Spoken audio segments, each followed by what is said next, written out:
जय श्री महाकाल हरिहर। हर मानव निर्विवादित होना ही चाहता है।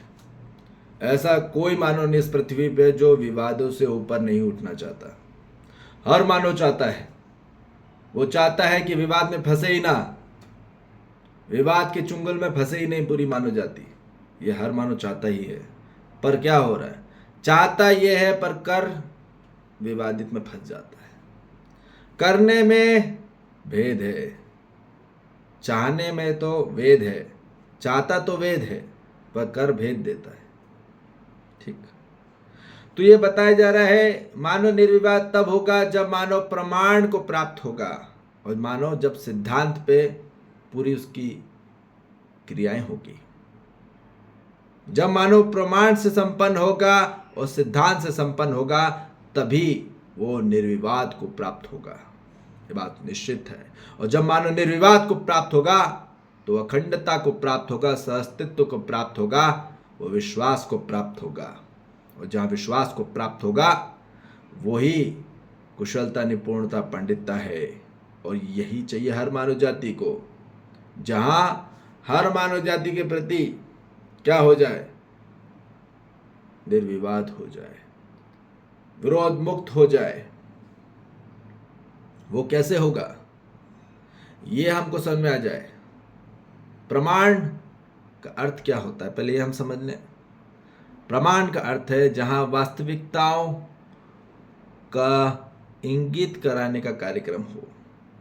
जैसी वास्तविकता है अस्तित्व में, जैसी सत्यता है, जैसा नियम है, जैसी स्थिति है, जैसी नीति है, जैसा न्याय है, जैसा धर्म है, जैसा सत्य है, उसको समझाना। ठीक, यही है प्रमाण की परिभाषा। अब सिद्धांत की परिभाषा क्या है, जहां मानव विश्लेषण प्रक्रिया को सिद्धांतिक कहा जाता है। जहां एनालिसिस प्रोसेस पे पूरा प्रोग्राम हो वो सिद्धांत पे कार्यक्रम है, वो राइट प्रिंसिपल पे काम है, वही मानव को होना है। तो ये बात कहा जा रहा है कि हर मानव जाति को सिद्ध पुरुष होने के लिए समझने के कार्यक्रम में आना होगा। जब तक यदि अस्तित्व को नहीं समझा वो सिद्ध पुरुष नहीं है। जिसने समझ लिया अस्तित्व को वो सिद्ध पुरुष में हो जाता है, वो सिद्धांतिक में हो जाता है कि अस्तित्व कैसा है, जीवन क्या है ना, तात्विक ज्ञान क्या है, वो पूरा समझ लेता है। अब ये बात आती है कि प्रमाणित की बात, जब वो समझाने लग जाता है, ठीक है, कि अस्तित्व क्या है, जीवन क्या है, मानव क्या है, तब वो दिव्यता की ओर बढ़ने लग जाता है मानव। ठीक, यही होना है हर मानव जाति को। जितने भी महापुरुष हुए उन्होंने यही कार्यक्रम करा, बस समझने और समझाना, पर उसमें कहीं ना कहीं वो अपूर्ण रह गए, संपूर्ण नहीं हो पाया। पूरी मानव जाति के लिए वो पूरा सही डिटेलिंग में बात नहीं हो पाई। वो कब होगी, वो तब होगी जब मानव जागृत अवस्था में होगा। जागृत होके विश्वास होगा, विश्वास होके ही वो समझने और समझाने के कार्यक्रम होगा। ऐसा नहीं कि समझ गए और मुक्ति प्राप्त कर ली पूरी मानव जाति ने और चले गए कोंटे में और पहाड़ी पे। अब आ ही नहीं रहा समझाने की, क्या समझ में आया उनको, ज्ञान पूरा अस्तित्व का और पूरी प्रकृति सृष्टि का। यह प्राप्त करना ही है हर मानव जाति को, यही चाहिए हर मानव जाति के लिए। मानव जाति को ज्ञान का भूखा है, वो समझ का भूखा है, जागृति का भूखा है। उसको समझ नहीं आ रही है, उसको संपट नहीं आ रही है, उसको जीवन क्या है ये समझ में नहीं आ रहा। जब तक जीवन समझ में नहीं आएगा तब तक वो परेशान रहने ही वाला है। कितने भी अपनों के साथ रह लो, कितने भी परायों के साथ रह लो, ये बात निश्चित है। तो इसलिए बोला जा रहा है कि जहां जागृत होके उसमें विश्वास से संपन्न होगा मानव, उस विश्वास संपन्न होके वो समझेगा हर मुद्दे को, हर मैटर को, ठीक है, उसमें विवाद खड़ा नहीं होगा, क्योंकि जो जहाँ चीज़ समझी जाए और समझाया जाए प्रकृति अनुसार, अस्तित्व अनुसार, जैसी व्यवस्था है, जैसी विधि है, जैसी सभ्यता, जैसे संस्कार है पूरी प्रकृति सृष्टि में, ब्रह्मांडी नियमों में, उस प्रकार से हमको होना है। जैसा है अस्तित्व में वैसा ही होना है। उसके अकॉर्डिंग हम यदि सिंक्रोनाइज हो जाते हैं तभी हमारे जीवन में हम मानव निर्विवादित हो जाता है। जब मानव अस्तित्व पे बात करता है, जीवन पे बात करता है, मानव पे बात करता है कि जीना क्यों, जीना कैसे है, तब ये बात आ जाएगी कि मानवीयता को कैसे प्राप्त हो मानव। अमानवीयता से मानवीयता को प्राप्त करे जाए और मानवीयता से अति मानवीयता को प्राप्त करे जाए। ये कैसे प्राप्त होगा? ये प्राप्त होगा जब मानव क्या होगा, निर्विवादित हो जाएगा और उसके लिए पूरा स्वर्ग बन जाएगा। अब वो कहीं पे भी रहे, भले कीचड़ में भी रहे या गांव में भी रहे या शहर में भी रहे या मेगा सिटी में भी रहे या पहाड़ में भी रहे, कहीं पे भी रहे, अब वो स्वयं के अंदर स्वर्ग में ही है। यही होना है हर मानव को। मानव को स्वर्ग ही फील नहीं हो रहा है अभी, उसको नर्क ही नर्क लग रहा है। नर्क क्यों लगता है मानव को? क्योंकि मानव विवादित में फंस जाता है। जब मानव विवाद में फंसा रहता है तो उसको लगता है कि इस विवाद की चक्कर से कब चुंगल से उठेगा मानव। जब तक मानव विवाद में फंसा रहता है उसको लगता है कि नर्क है नर्क, बोले इस विवाद से बाहर निकले, अब चैन की सांस लिया जाए। तो हर चीज में फंस रहा आदमी। ऐसा कौन सा मैटर नहीं है, सभी मैटर है। फिजिकल मैटर हो, मेंटली मैटर हो, साइकोलॉजिकल मैटर हो, इमोशनल मैटर हो, फाइनेंशियल मैटर हो, सोशली मैटर हो, है ना, एनवायरमेंटल इश्यूज हो या किसी में भी हो, उसमें क्या हो रहा है, विवादित में फंस रहा है। ठीक है, तो विवाद कब होता है? जब मानव अप्रमाणित पे उलझ जाता है। अब जब मानव असिद्धांतित में उलझता रहता है। ठीक है, यदि बात ध्यान से सुनेंगे कि असिद्धांतिक में मानव उलझता ही है और अप्रमाणित में दूसरों को उलझाता है।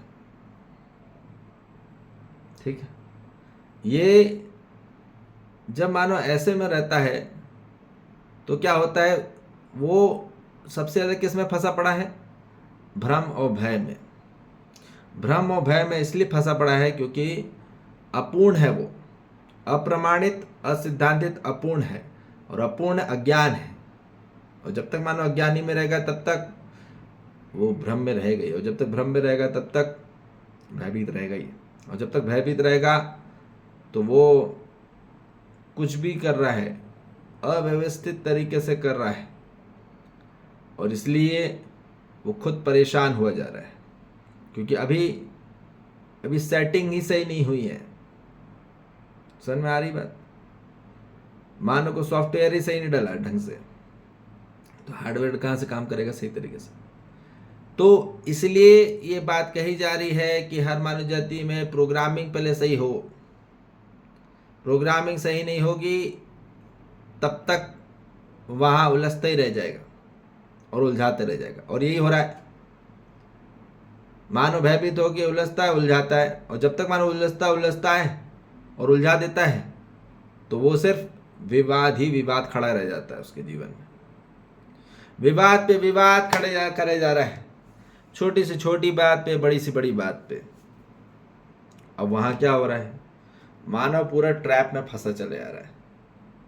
अब विवाद से पूरा घिर गया, अपने आंतरिक पारिवारिक जीवन में, सामाजिक जीवन में और प्राकृतिक जीवन में, तीनों में ट्रैप में फंसा पड़ा है। अब इससे फंसा पड़ा होने के कारण ही उसके लिए हर चीज़ उसको अब नर्क लग रही है। अब उसको लग रहा है कहाँ जाऊं और कहाँ नहीं जाऊं, किसके पास जाऊं। तो ये बताया जा रहा है कि भ्रमित मानव वो उलझा ही रहेगा, इसलिए भ्रमित मानव को अब जागृत अवस्था में आना होगा। अब वो जागृत मानव की ओर बढ़ेगा और यही चाहिए हर मानव जाति को, जागृत अवस्था की ओर बढ़ना है। अपना जीवन नरक नहीं बनाना। ठीक है, लोगों को लगता है बाहर से बहुत अच्छा अच्छा, पर अंदर पूरा नरक बन रहा है, अंदर जहर बन रहा है। बाहर अमृत धारा लगती रहती है, पर अंदर क्या हो रहा है, जहर का क्या हो रहा है, पूरा बवंडर मच रहा है। तो इसलिए ये बात बताई जा रही है हर मानव जाति प्रजाति में कि किस प्रकार से मानव व्यवहारिक रूप से जी सकता है, वैचारिक रूप से जी सकता है। जब मानव कहाँ पे होगा, प्रमाणित में होगा और सिद्धांतिक में होगा। कर्म प्रधान में मत फंसिए, करने में मत फंसिए ज़्यादा। मानव करने में फंसा है, समझ और समझाना बिल्कुल नहीं हो रहा पूरी मानव जाति में, इसलिए अंदर खाली का खाली रह गया पूरा मानव। ठीक है, तो इसलिए अब जागृति की ओर आइए, असली निर्विवाद को प्राप्त होइए। जब तक मानव निर्विवाद को प्राप्त नहीं होगा तब तक वो उलझता रह जाएगा, और तब तक उसके लिए कितना भी आप लिख दो, स्वर्गवास लिख दो, ये लिख दो, वो ऐसे नहीं हो जाता, कोई स्वर्ग में नहीं पहुंच जाता। ये हमको समझ में आ जाए तो स्वर्ग तभी होगा जब मानव विवाद से मुक्त होगा। ठीक है, ये बात निश्चित है। तो इसलिए अब जागृति की ओर आइए, निर्विवाद को प्राप्त होइए। जब तक आप निर्विवाद को प्राप्त नहीं होंगे तब तक आपके जीवन में असली खुशबू प्राप्त नहीं होगी, असली आपको रंग नहीं दिखेगा, असली आपको गुण प्राप्त नहीं होगा। और यही चाहिए हर मानव जाति को, असली मूल तत्व ही चाहिए। जब मूल तत्व की अनुभूति हो जाती है तो फिर मानव तृप्त रहता है। तो यही होना है। ठीक है जी, जय श्री महाकाल, हरिहर।